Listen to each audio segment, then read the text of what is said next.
Welcome back, everyone, to Pontos Fathom Hobbies. This is Season 10, Episode 2 of Joan of Arc, and we are playing the Four Horsemen of the Apocalypse scenario from the Apocalypse expansion set. We just wrapped up Round 1. We're going to get into Round number 2. Round 1, we saw Conquest was activated. Round 2, we'll see War activated. So here's War and Conquest. We've got a miniature paint-through video for these, as well as for many of the Joan of Arc scenarios. So we'll kind of do a quick recap of Round 1, and then we'll jump right into Round 2. Before we do it, quick shout-out from our sponsor, Pontos Fathom Press. Recently published third volume of Disclosure from the Necronomicon Fragment, The Alchemy of Azathoth, is available at our bookstore and where books are sold. These books are a trilogy, but they are standalone, so if you want to read them in any order, whichever one you come across, that's the right one to start with. Book 3 is Alchemy of Azathoth. The first two books are Necromancy of Nyarlathotep and the Hermeticism of Hastur. Each one of them focuses on one of the great old ones and one of the topics, so go ahead and check them out. If you want an introduction to these Cthulhu books, you can go check out our Patreon. Genealogy of Cthulhu is out there, and for as little as $1, you can read the digital copy. If you like it, go ahead and pick up the books. It helps us to grow the channel. As usual, liking, subscribing on the channel of your choice, whether it's YouTube, Rumble, or Odyssey, helps us to grow the channel. Go ahead and throw us a few rumbles. Sponsor us with a few library crypto, or even if you could, ring the bell, get notified when more Joan of Arc gameplay, Song of Ice and Fire gameplay.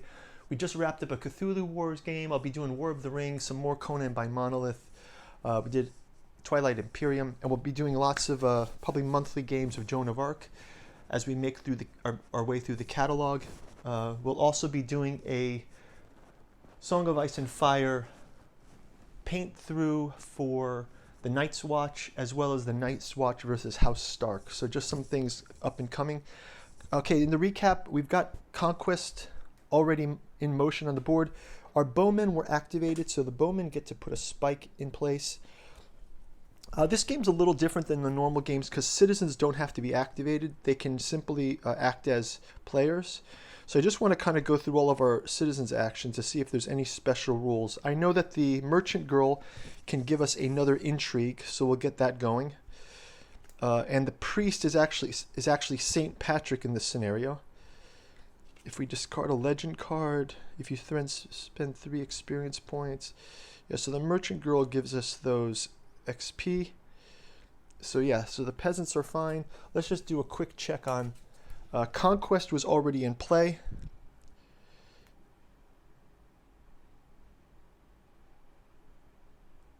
They didn't get to perform any combat, but the next round they can gain a token or draw a card for each combat after combat is performed by the unholy units. At least one skeleton unit is at the same area. We get +1 to their sword. They can cancel pushes for the damned. We'll be activating War with their mounted skeletons this time, and War turns any disrupteds into kills, so that's not good for us. Okay, so let's get into round number 2. I will play our War Council cards. We get 3 intrigue. 3 activation. Oop, wrong one. War Council cards can get 3 XP. I think I'm going to go, both sides will take the 3 XP because it seems like there's a number of things we can use these for, including intrigue. And I will give the merchant girls intrigue here as well. So we'll take the 3 XP. Unholy player will get 3 XP. And I will grab an intrigue. So we have our second intrigue token.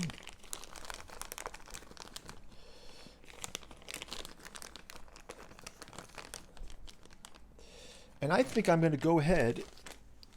Well, I'll do it on my turn, but I think for the holy player, I will go ahead and play that alarming cry, move all civilians 1 area. That will give me an extra motion by playing that intrigue. So So yeah, let's go. Let's get into it. Once again, we get 3 activation tokens. So I'll give each of our players activation tokens. I feel like this game is going to accelerate quickly. Okay, because as we get the 4 by round 4, we'll have 4 of the Horsemen all on the board. So a couple of quick pointers: the shrine here cannot be entered by the unholy unit, so they kind of have to go around. So that's interesting. Let's also do a quick review of what the spikes do for the rules. So the spike terrain, I just want to double check that. Stakes: when defending against melee attacks, each bowman gains 1 white die. Okay. If the enemy enters our space, we remove those tokens. So let's go ahead and have our forces come. Let's see. Let's move these guys. Well, yeah. Let's first get the activation tokens placed. We'll place an activation token here. Another activation token. I guess we'll do one here and here. We've only got the 2 places, and we can still keep 1 in reserve. Let's go ahead and we'll move these skeletons to this space so we can have this attack. Again, our holy forces will gain an additional white die in their defense. We'll also activate these. We've got the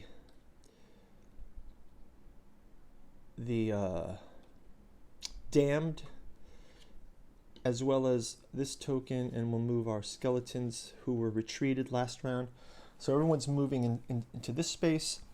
We'll also do the same motions for war. War is going to come around here on this side with some of the skeletons here, and let's split the attack.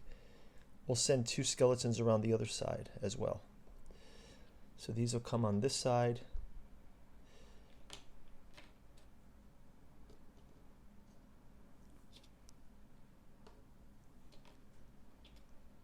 Okay, so those are all activated up.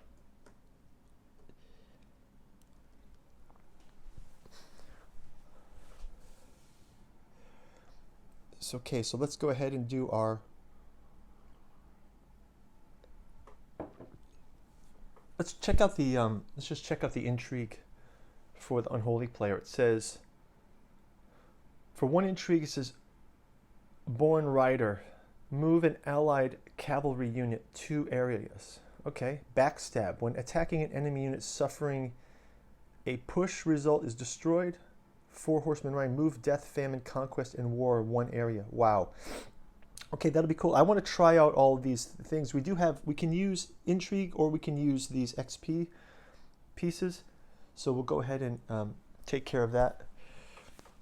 Let's go ahead and have some attacks happening. So we'll start out with the mounted skeletons.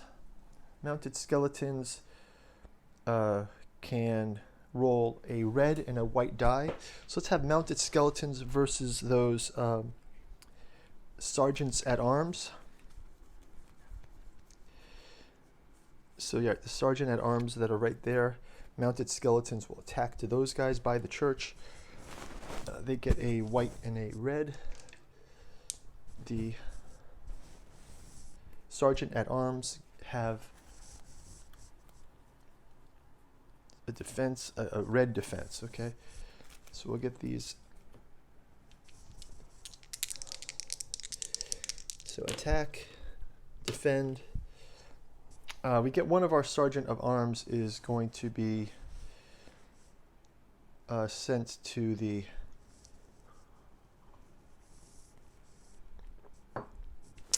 infirmary.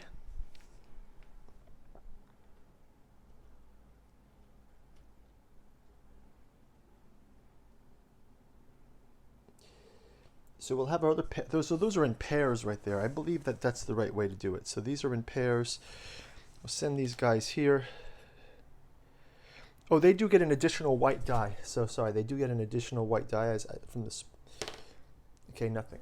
Okay, that's fine. And then let's have the other skeletons attack those bowmen. So the bowmen will be attacked as well. Bowmen have... no, they're 2 spaces away, so they will not attack them. Let's have them attack these provincial militia. The provincial militia has a yellow die for defense. So we'll do this with a yellow die.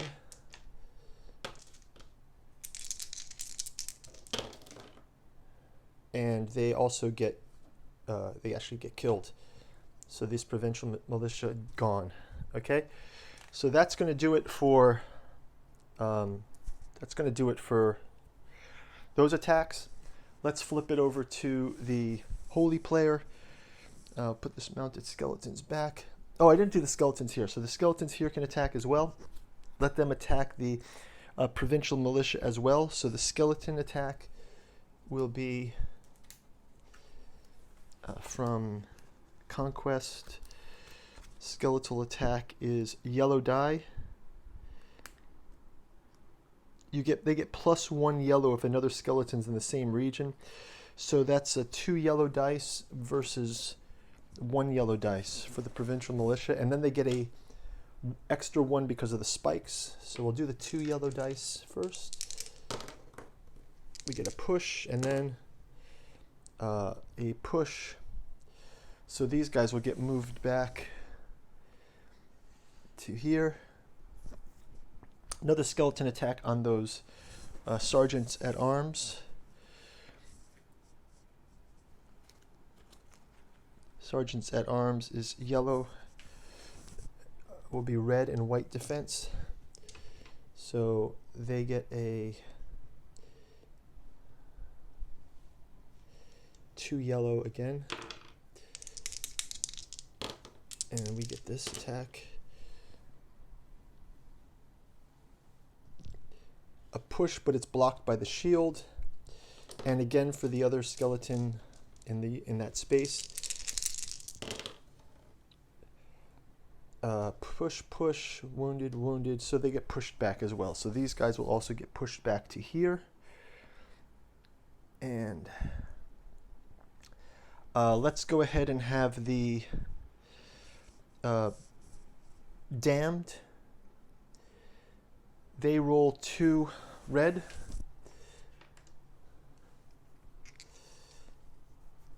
Oh, I actually could have put this spikes here as well. Here, spikes. This from these bowmen and these spikes from this bowman. So let's just put those here. They did retreat, but that's fine.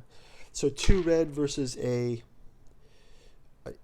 sergeant at arms, a red and a white. 2 red attack first.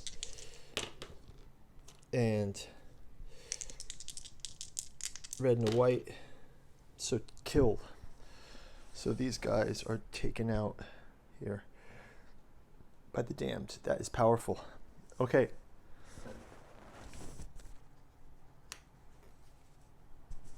All right, so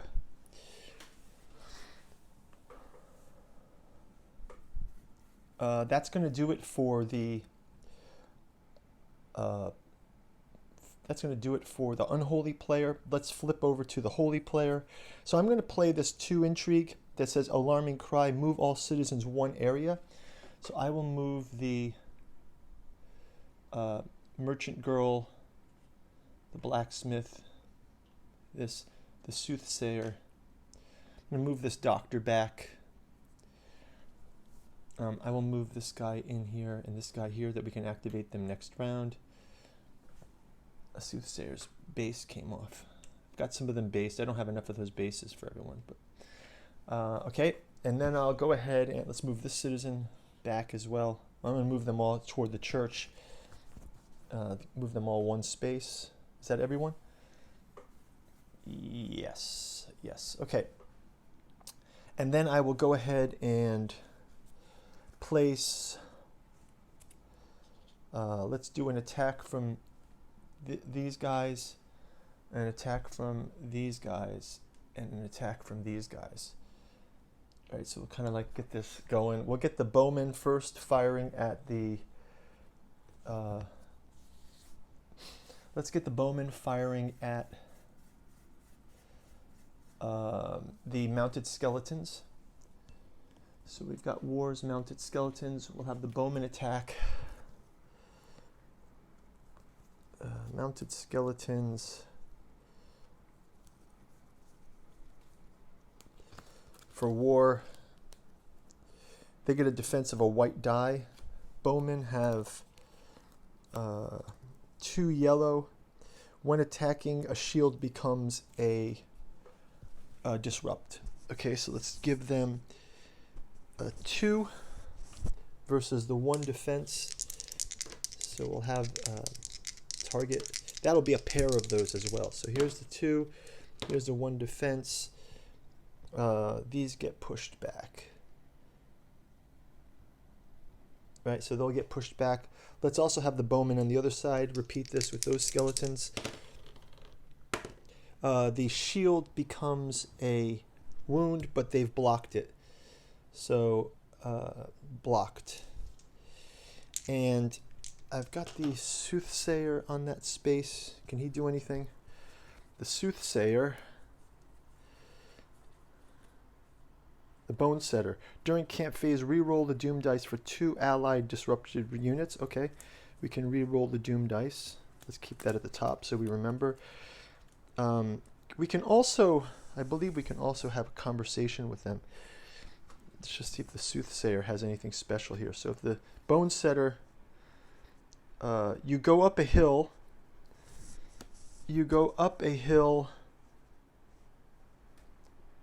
scaring the village's children. What is your true purpose? Oh, here's Holy Player. Is witchcraft real, or is it just tricks to scare the common folk? Oh no, you go up a hill. And down. You go uphill and down dale, scaring the village children. What is your true purpose?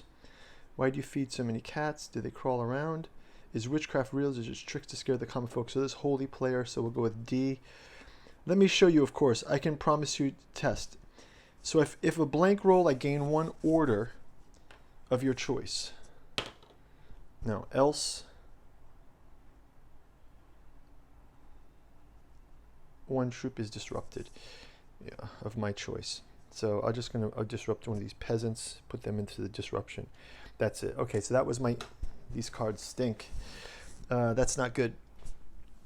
Okay, well that was a good experiment, but that's gonna wrap it up, I believe. Oh no, I didn't do the combats yet. So let's do our combats for. That was bowmen. We'll also do. These bowmen have gone. These bowmen have gone, and these bowmen have not gone yet. So bowmen here attacking. Let's have them go after skeletons as well. So not mounted skeletons, just the normal skeletons. They have no defense, so the bowman can just knock out a skeleton. That'd be great. Bowmen get to roll 2 yellow dice.